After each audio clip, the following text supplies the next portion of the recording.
Book 2, it's Lindsay and Winnie again. I'm here to do a tag. I was tagged by Lacey from Turn the Page, and this is the choose the year tag. I keep wanting to say choose your year. Choose the year tag, which was created by Mel's Bookland adventure. So the first question is choose a year and why. And I'm choosing 1988 because that's the year of my birth. It seems like a lot of people are going with that year, so I thought I would stick with the group.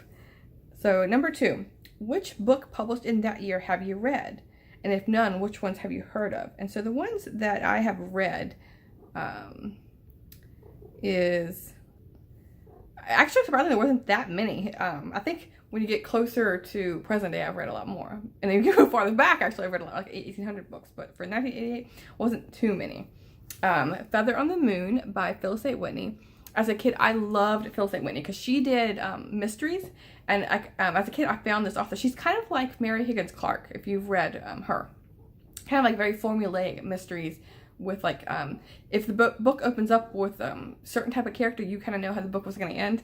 But I adored these as a kid. I read, I think, almost all of her works. There's that one. And then I also read The Alchemist by Paulo Coelho. I don't know how to pronounce that name.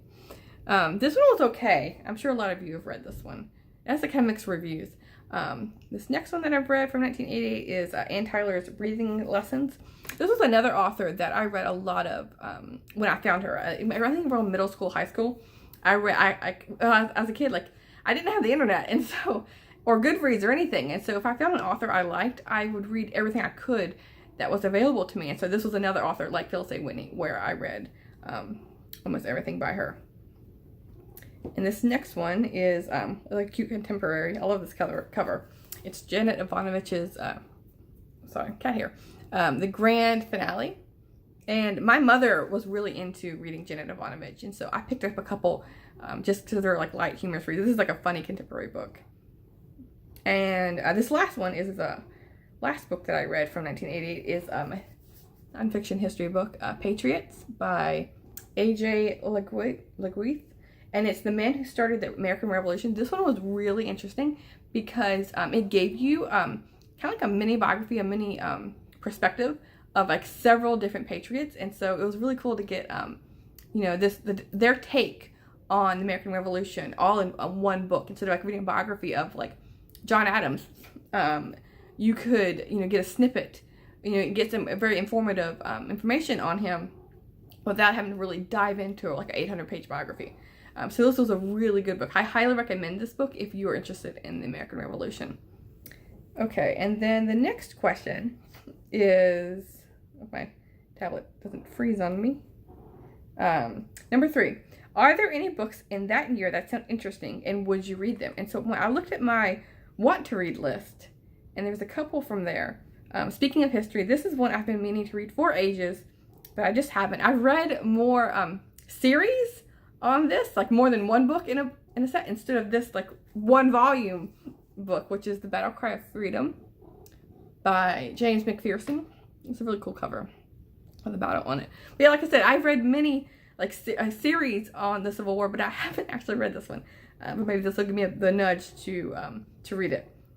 And another one that I've been meaning to read, and I think this is a movie. I haven't seen the movie. I'm so behind on watching movies or adaptations of books. But this is Dances with Wolves by Michael Blake. I believe this is a movie. It sounds really familiar. And another one that looked interesting to me was A Political Education. A Washington Memoir by Henry McPherson. Oh, it's another McPherson. And then this last one is one that I read a couple Roald Dahl books, but never Matilda, which is unbelievable. I really need to read Matilda. Oh my goodness. So yes, that's another book on my want to read list from 1988. I love that's a movie I have seen, and I really like that movie. I always wished I had the power to, like kind of like Bewitched. Be able to wiggle your nose or move your finger, and then everything could like snap and come right to you. That would be great. And of course I love Matilda because she was very bookish, and so I always could see myself in her. Let's see, number 4, most obscure sounding book. And so I went with a book on my want to read list that had the least amount of reviews from 1988.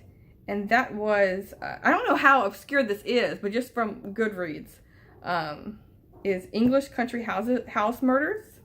And the cover's kind of blurry, but yeah. You can't get blurry the closer I get, but that's the cover. And this only has 50 reviews on Goodreads, and it's exactly what it says. English Country House Murders, a bind-up of many different authors from Great Britain. And then the last one is, the last question is a Strangest book cover. And so this is one that was on my, not my want to read list, but maybe I should get to it. This has a strange cover. And this again is a movie, and I haven't, at least I believe it's a movie. Hannibal, I know Hannibal Lecter is a movie. I think Sounds Landscape. I'm so behind on my media. Oh my goodness. Like I don't watch enough movies, but this cover for sure is very eye catching. Her eyes look kind of red in this book. So yeah, or her or him. So yeah. Anyway, that is the Choose the Year tag, and I'm gonna tag 3 people, and I will leave a link in the description below to their channels. I'm gonna tag Silje and Zoe Beck and Becky Ford are the 3 I'm going to be tagging. So yes, thanks. See you soon, BookTube.